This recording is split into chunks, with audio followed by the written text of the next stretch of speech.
Bagaimana cara melakukan pengumpulan data penelitian tindakan kelas?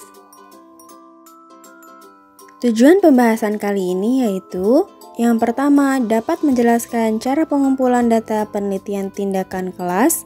Yang kedua, dapat menyusun langkah-langkah membuat alat pengumpul data berupa tes.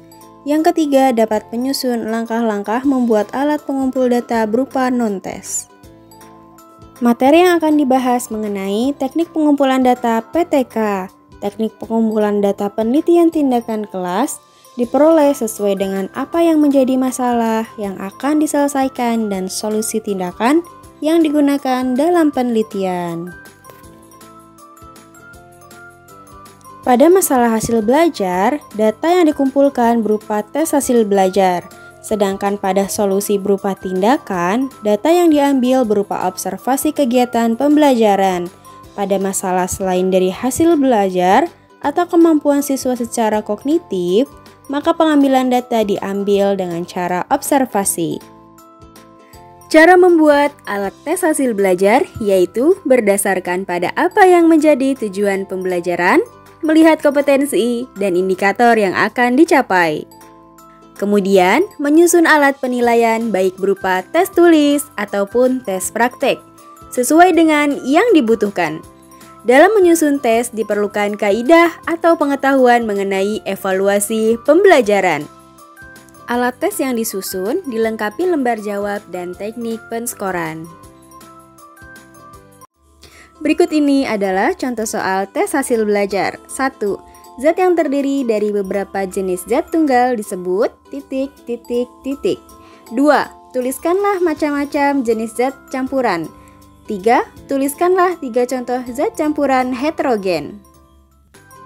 Cara membuat lembar observasi pembelajaran berdasarkan pada tahapan kegiatan pelajaran. Tahapan kegiatan pembelajaran dimulai dari pembukaan, kegiatan inti, dan penutup. Pada skala penilaian observasi pembelajaran dapat berbentuk rating scale yang menunjukkan gradasi seberapa baik tindakan itu ditampilkan. Penilaian memiliki bobot, misalnya 1 sampai 4. Angka 4 artinya sangat baik, angka 3 artinya baik, angka 2 artinya cukup, dan angka 1 artinya kurang.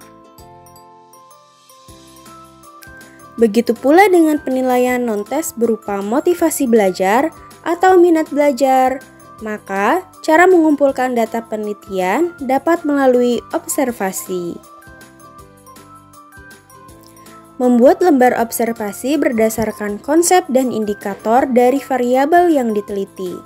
Kemudian, melakukan pengamatan sesuai dengan indikator yang telah ditetapkan dan memberikan penilaian dengan rating scale.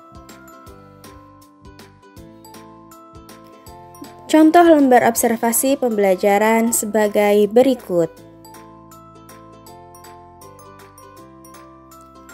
Pada tabel ini menunjukkan contoh lembar observasi pembelajaran. Mari kita uraikan satu persatu. Kolom ke-1 baris ke-1 tertulis nomor. Kolom kedua baris ke-1 tertulis kegiatan. Kolom ketiga baris ke-1 tertulis skor dengan angka 1. Kolom keempat baris ke-1 tertulis skor dengan angka 2. Kolom kelima baris ke-1 tertulis skor dengan angka 3. Kolom ke-6 baris ke-1 tertulis skor dengan angka 4. Baris kedua, pembukaan. Kolom ke-1 baris ketiga tertulis nomor 1.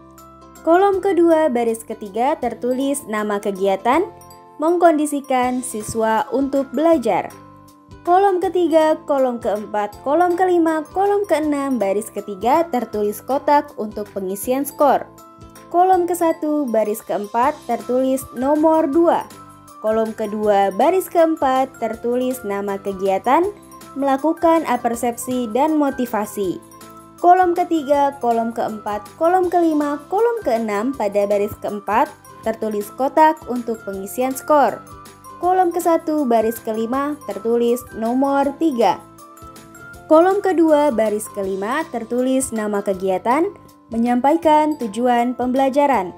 Kolom ketiga, kolom keempat, kolom kelima, kolom keenam pada baris kelima tertulis kotak untuk pengisian skor. Baris keenam, pelaksanaan. Kolom ke-1 baris ke-7 tertulis nomor 4. Kolom kedua baris ke-7 tertulis nama kegiatan, penguasaan dan kejelasan materi yang disampaikan. Kolom ketiga, kolom keempat, kolom kelima, kolom keenam baris ke-7 tertulis kotak untuk pengisian skor. Kolom ke-1 baris ke-8 tertulis nomor 5. Kolom kedua baris ke-8 tertulis nama kegiatan, memberikan contoh yang relevan. Kolom ketiga, kolom keempat, kolom kelima, kolom keenam baris ke-8 tertulis kotak untuk pengisian skor. Kolom ke-1 baris ke-9 tertulis nomor. Kolom kedua baris ke-9 tertulis nama kegiatan, bahan belajar disajikan sesuai dengan langkah-langkah yang direncanakan dalam RPP. Kolom ketiga, kolom keempat, kolom kelima, kolom keenam, baris ke-9 tertulis kotak untuk pengisian skor. Kolom ke-1 baris ke-10 tertulis nomor 7. Kolom kedua baris ke-10 tertulis nama kegiatan, ketepatan atau kesesuaian penggunaan media dengan materi yang disampaikan. Kolom ketiga, kolom keempat, kolom kelima, kolom keenam, baris ke-10 tertulis kotak untuk pengisian skor. Kolom ke-1 baris ke-11 tertulis nomor 8. Kolom kedua baris ke-11 tertulis nama kegiatan, keterampilan dalam penggunaan media pembelajaran. Kolom ketiga, kolom keempat, kolom kelima, kolom keenam, baris ke-11 tertulis kotak untuk pengisian skor.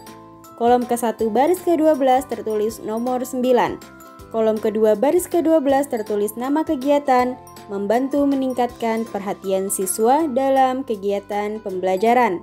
Kolom ketiga, kolom keempat, kolom kelima, kolom keenam, baris ke-12 tertulis kotak untuk pengisian skor. Kolom ke-1 baris ke-13 tertulis nomor 10. Kolom kedua baris ke-13 tertulis nama kegiatan, melatih siswa untuk berani menyampaikan hasil kerjanya. Kolom ketiga, kolom keempat, kolom kelima, kolom keenam, baris ke-13 tertulis kotak untuk pengisian skor. Kolom ke-1 baris ke-14 tertulis nomor 11. Kolom kedua baris ke-14 tertulis nama kegiatan, memberi kesempatan untuk bertanya dan menjawab pertanyaan. Kolom ketiga, kolom keempat, kolom kelima, kolom keenam, baris ke-14 tertulis kotak untuk pengisian skor. Baris ke-15, penutup. Kolom ke-1 baris ke-16 tertulis nomor 12. Kolom kedua baris ke-16 tertulis nama kegiatan, melakukan evaluasi. Kolom ketiga, kolom keempat, kolom kelima, kolom keenam, baris ke-16 tertulis kotak untuk pengisian skor. Kolom ke-1 baris ke-17 tertulis nomor 13. Kolom kedua baris ke-17 tertulis nama kegiatan, menyimpulkan materi pembelajaran.